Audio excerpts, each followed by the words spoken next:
My name is Maria Chacatano. I'm 23 years old. I live in Somerset, New Jersey. I grew up here most of my life.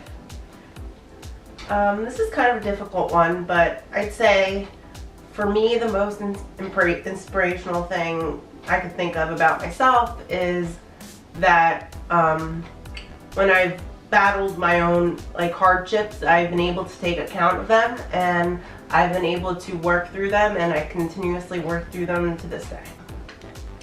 I think the person that I think of first when I think of someone that inspires me would have to be my dad, and that has to do with his work ethic and his values all around as a person. I'd say that the most pivotal experience in my life up to this point has been my decision to lose weight and start going to the gym and inhibit a more healthy lifestyle. Definitely has changed me a lot as a person and has helped me get to where I am right now. Well, growing up I was always overweight. I grew up in a restaurant setting. My parents owned a pizzeria growing up, so food was always a very big influence in my life. And going into my teenage years, freshman, sophomore year of high school, I feel like I became more connected with my body, and things like self-consciousness and self-esteem played a big role. And I think that's what kind of triggered me into changing my life and maybe changing some of the habits that I was creating in my life. I think there could be a lot of them here, a lot of good answers to this question, but initially definitely changing my eating habits. Like I said, I've grown up in a restaurant, so big portions, lots of pasta, just kind of all around eating for whatever reason has gone on a long time in my life. So I guess changing my eating habits and really just the amount of activity that I did every day had to change. When I first started, I used Weight Watchers because I seen it as one of the most flexible options. I was still able to eat all the things I usually eat in my normal life, but the way it was set up was through a point system. So each food would have a different amount of points, and you were allotted a certain amount of points throughout the day.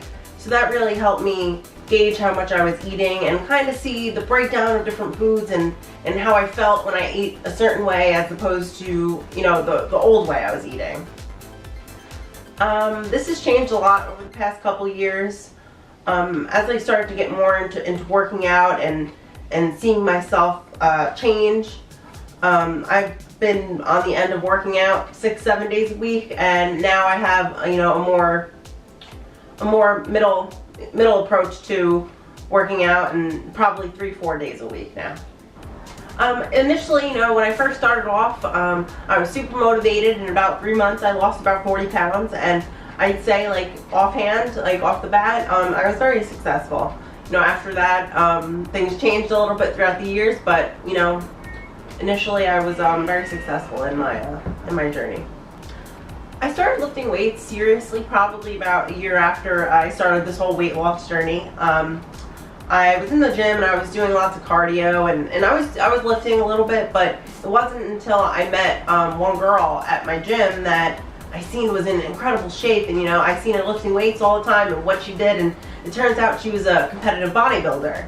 So after seeing her, I realized that maybe I could look like that one day, and I could do that if I lift weights. So that was really my big, the big introduction to me and weightlifting.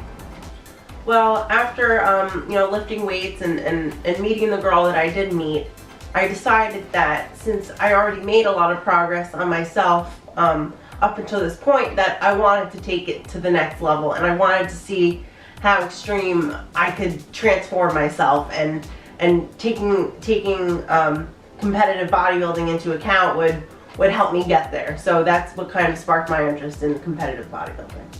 Up until this point, I've done 3 competitions. I did 1 in 2015 and 2 in 2016.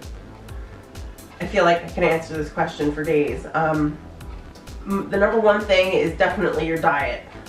Pretty much everything is controlled for 4 months, 3 to 4 months. I know exactly what I'm eating every day, how much water I'm drinking, what kind of foods I'm eating. It's really strict and it's similar to like a wrestler cutting weight. Very strict regimen, and to accompany the eating, it's a very strict gym regimen as well. The meal plans, I left in the hands of the coaches that I hired to help me with my competitions. I would start off eating a certain amount of calories towards the beginning of the prep, and towards the end of the prep, being that I would have to be very lean, the amount of calories would, drastically decrease as, the weeks went by, and as my body changed, my diet changed accordingly. My biggest bump that I found myself dealing with was after the competition, honestly, because you go so long with a goal in mind, and you have a very strict regimen, and you change all of your habits, and you basically change your life to accommodate what you have to do for these competitions, that afterwards, when you don't have to do that anymore, along with your body changing, kind of reverting back to what it was before, because you're not going to obtain that, that look for long, I feel like seeing my body change and having to get back into quote-unquote normal life was the hardest thing for me. Now I have a better view of how I want to live my life, my lifestyle in terms of fitness and nutrition. I've been on, very far ends of each extreme. I've been very overweight, and then I've also been, I've basically brought myself to the other extreme with the competitive bodybuilding and strict regimens and hard diets and stuff. And so now I see that for my lifestyle, the best thing for me is to have kind of a middle ground, which is going to the gym maybe 3-4 times a week, or maybe not always being so conscious of what I'm eating, and just living life and not always thinking about food and the gym, and that's kind of what I had to do for my competition. So now I found a good middle ground.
My biggest thing I could say is that you have to be kind to yourself, and you have to realize why you want to do the things you do, because if it's just to look a certain way or get attention of a guy or girl or whatever, then it's not going to help you, create habits that are going to be, sustainable and long term. So you really have to kind of dig deep and understand why you do the things you do, and make sure it's out of kindness and self-love, and not because you're not happy with yourself. Because I guarantee you, since I've been on both ends of the spectrum, that even when you get this, goal body, that, some of the other things that you may not be happy with in your life are still going to be there. And to really just be nice to yourself and do the things you want to do because you want to help yourself, and not because you hate yourself.